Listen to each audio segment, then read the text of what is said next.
चल यार एक नई शुरुआत करते हैं। जो उम्मीद जमाने से की थी वो अब खुद से करते हैं।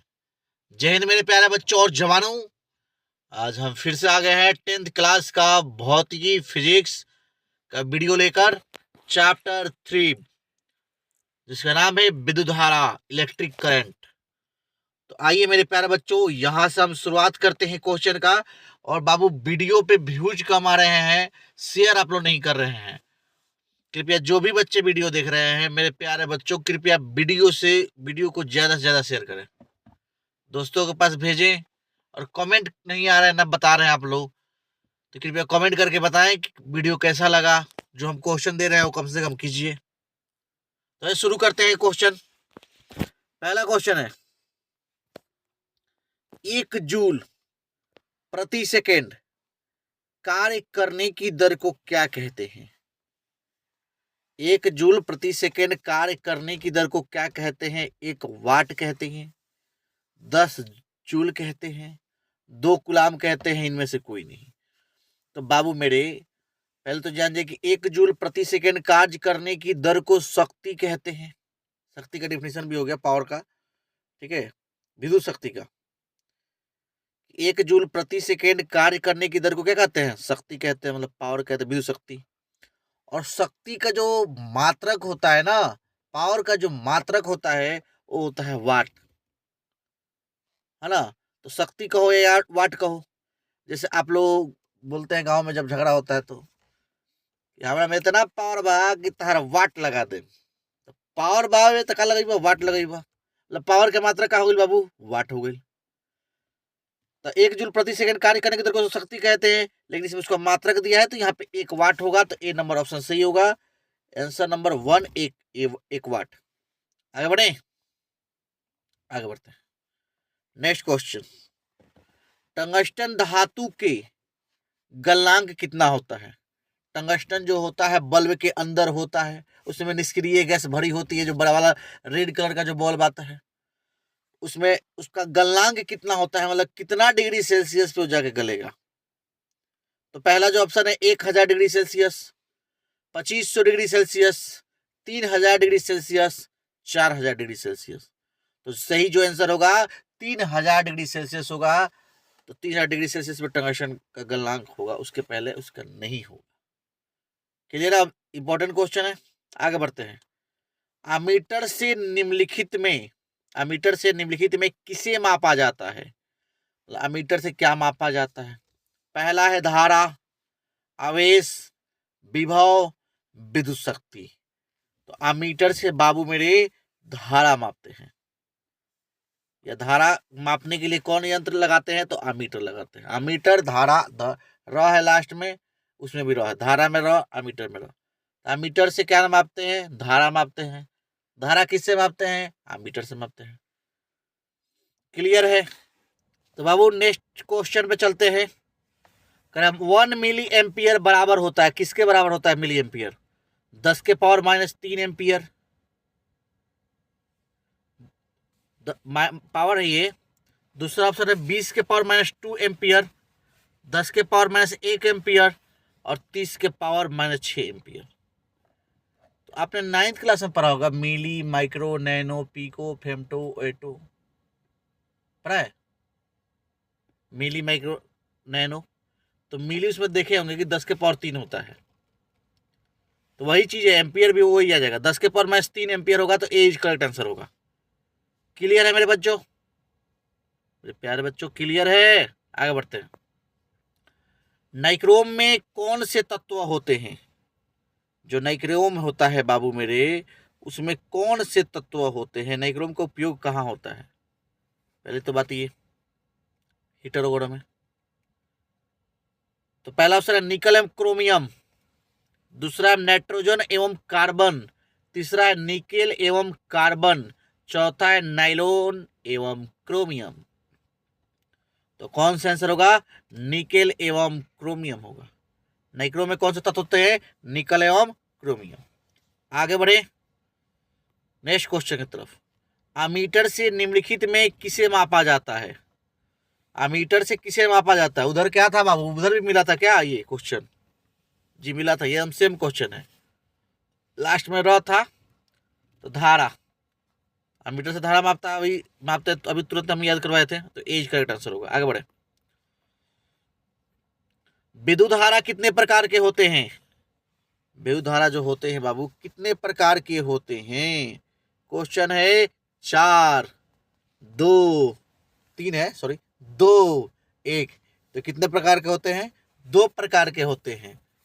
आपको मालूम है कि धारा 2 प्रकार के होते हैं, एसी डीसी जिसको आप बोलते हो, मतलब प्रवर्ती धारा होता है और एक दिश धारा होता है जिसको आप एसी और डीसी बोलते हो। तो विद्युत धारा कितने प्रकार के? 2 प्रकार के। आगे बढ़े। परिपथ की सुरक्षा के लिए किस युक्ति का उपयोग किया जाता है? विद्युत फ्यूज, एमीटर, वोल्ट मीटर, इनमें से कोई नहीं। तो बाबू आप कोई भी परिपथ, कोई भी सर्किट बनाते हो या घर में आप देखते हो उसमें फ्यूज लगा होता है, भाई ज्यादा अगर वोल्टेज आए तो पहले क्या कटेगा? फ्यूज कटेगा। तो उसकी सुरक्षा कौन कर रहा है? फ्यूज ही ना कर रहा है। तो विद्युत परिपथ की सुरक्षा के लिए कौन सी युक्ति का उपयोग होता है? विद्युत फ्यूज का होता है। तो एज करेक्ट आंसर। आगे बढ़े। बीओटी यूनिट होता है, बीओटी। यहाँ बीओटी का फुल फॉर्म कोई बताएगा बच्चा? मैं ही बता दूं? आप तो बताओगे नहीं, कमेंट करोगे नहीं। लो मैं ही बता देता हूँ मेरे प्यारे बच्चों, board of trade unit. Board of trade unit, ठीक है। तो बीओटी यूनिट क्या है, कितना होता है? 3.6 गुने 10 के पावर 6 जूल, 1.8 गुने 10 to the power 2 joule. Hindi पढ़ूं? 1.8 गुने 10 के पावर 2 जूल। तीसरा ऑप्शन 19 गुने 10 के पावर 3 जूल। चौथा है 3.6 गुने 10 के पावर 8 जूल। तो कितने के बराबर होता है बाबू? ये 3.6 गुने 10 के पावर 6 जूल के बराबर होता है। ए इज करेक्ट आंसर, ठीक है। 10 के पावर 6, 3.6 गुने 10 के पावर 6 जूल के बराबर होता है क्या? बीयूटी। आगे बढ़े नेक्स्ट क्वेश्चन की तरफ। कंप्यूटर महोदय, नेक्स्ट क्वेश्चन। विद्युत बल्ब किस धातु का बना होता है? जो विद्युत बल्ब होता है किस धातु का बना होता है? पहला ऑप्शन है तांबा, लोहा, प्लास्टिक, कांच। तो किस धातु का बना होता है बाबू विद्युत बल्ब? कांच का बना होता है। आप तो रोज देखते हो ना, कांच का बना होता है। तो डी इज करेक्ट आंसर। आगे बढ़ते हैं। विद्युत बल्ब में कौन सी गैस भरी जाती है? अभी हम आपको थोड़ी देर पहले बताए थे। पहला ऑप्शन है निष्क्रिय gas, oxygen gas, nitrogen gas, कोई गैस नहीं। तो ये होगा निष्क्रिय गैस। क्लियर है? आगे बढ़ते हैं। मानव शरीर का प्रतिरोध कितना होता है? 30,000 ओम, 20,000 ओम, 25,000 ओम, 27,000 ओम। भाई मानव शरीर का भी प्रतिरोध होता है, वो भी कितना करंट रोक सकता है। प्रतिरोध किसे कहते हैं? जो धारा के रुकावट का काम करता है उसे प्रतिरोध कहते हैं। तो मनुष्य का प्रतिरोध कितना होता है भाई मानव शरीर का? तो 30,000 ओम होता है। प्रतिरोध का मात्रक ओम होता है, ये भी अब जान गए। आगे बढ़ते हैं। जब हमारा शरीर गीला होता है तो प्रतिरोध कितना होता है? भाई गीला होगा तो भाई तो आपको तो करंट मारेगा एकदम। तो 50 से 100 ओम, 100 से 150 ओम, 150 से 200 ओम, 200 से 300 ओम। देखो बाबू पहले कितना था, अब घट के कितना आ गया? 30,000 ओम से कितना आ गया? एकदम नीचे में ऑप्शन है। तो कितना होता है? 200 से 300 ohm. D is correct answer. इसलिए तो करंट मारता है, गीला आप छुओ मत, करंट बटन ना छुओ, मना किया जाता है। नेक्स्ट क्वेश्चन की तरफ बढ़ते हैं। निम्नलिखित में कौन विद्युत का सुचालक है? विद्युत का सुचालक बताना है। Sulphur, chlorine, graphite, iodine. क्या है बाबू? ग्रेफाइट है जो विद्युत का क्या है? सुचालक है। मजा आ रहा है फिर इसमें? तो मजा आ रहा होगा मेरे प्यारे बच्चों। भाई वीडियो ज्यादा से ज्यादा शेयर करो मेरे बाबू, दोस्तों के पास भेजो तो खड़ा दे कि भाई मेरे अनुराग सर का वीडियो है। आ जाओ आगे बढ़ते हैं। अमीटर का प्रतिरोध होता है छोटा। अमीटर में प्रतिरोध होता है, उसका क्या होता है प्रतिरोध? छोटा होता है, बड़ा होता है, बहुत छोटा होता है, इनमें से कोई नहीं होता है। तो बाबू अमीटर का जो प्रतिरोध होता है बहुत छोटा होता है, मतलब D C is correct answer. आगे बढ़े। रियो एस्टेट का उद्देश्य क्या है? प्रतिरोध के परिमाण में वृद्धि, धारा के परिमाण में कमी, धारा के परिमाण में वृद्धि या कमी, इनमें से कोई नहीं। तो रियो एस्टेट का जो काम है धारा के परिमाण में वृद्धि या कमी, है ना। सी होगा, दोनों होगा, वृद्धि भी हो सकता है कमी भी करेगा। बी भी होगा सर, बी भी होगा, नहीं, वृद्धि और कमी दोनों है ना, जिसमें दोनों है वही होगा। तो पहला तो वृद्धि है, दूसरा कमी है, तीसरा दोनों है, तो सी इज करेक्ट आंसर। आगे बढ़ते हैं। इलेक्ट्रिक हीटर की कुंडली बनाने में किस पदार्थ का प्रयोग किया जाता है? इलेक्ट्रिक हीटर जो होती है उसकी कुंडली बनाने में किस पदार्थ का प्रयोग किया जाता है?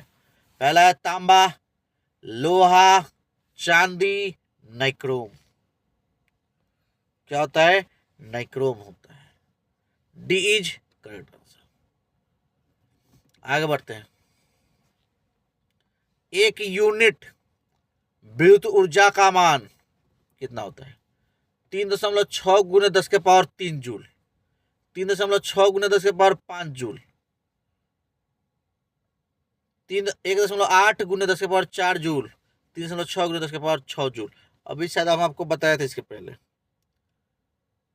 बीओटी बताया था ना, वही क्वेश्चन है। तो डी होगा 3.6 गुने 10 के पावर 6 जूल। आगे बढ़े। कार्य करने की क्षमता को क्या कहते हैं? तो भाई कार्य करने की अगर आपको पास क्षमता आ जाए तो उसको आप क्या कहेंगे? तो उसको आप ऊर्जा कहेंगे।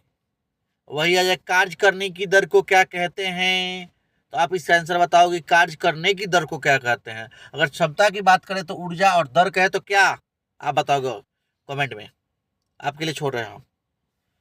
Last question. एक कूलाम विद्युत आवेश कितने इलेक्ट्रॉन, इलेक्ट्रॉन होगा ए हो गया है, इलेक्ट्रॉनों में समाये आवेशों के तुल्य होता है। एक कूलाम विद्युत आवेश कितने इलेक्ट्रॉनों के बराबर होता है ना। तो पहला ऑप्शन है 6 गुने 10 के पावर 17, 6.25 गुने 10 के पावर 18, 1.6 गुने 10 के पावर 19, लास्ट ऑप्शन 1.6 गुने 10 के पावर -19। नहीं बाबू, बी होगा 6.5 गुने 10 के पावर 18। इतने इलेक्ट्रॉन होते हैं एक कूलाम विद्युत आवेश में, याद कर लीजिएगा इसको। तो आज के लिए इतना ही। जाते जाते बाबू लाइक कमेंट शेयर करना ना भूलना। ज्यादा से ज्यादा लाइक करो, कमेंट करो, दोस्तों के पास शेयर करो, और नए नए दोस्तों से इसको सब्सक्राइब कराओ। चैनल को सब्सक्राइबर नहीं बढ़ रहा है, इसको सब्सक्राइब कराइए। जाते जाते जीतेंगे हम, ये वादा करो, कोशिश हमसे हमेशा ज्यादा करो। जीतेंगे हम, ये वादा करो, कोशिश हमेशा ज्यादा करो। किस्मत भी रूठे पर हिम्मत न टूटे, मजबूत इतना इरादा करो। जय हिंद, जय भारत, इनकलाब जिंदाबाद, वंदे मातरम।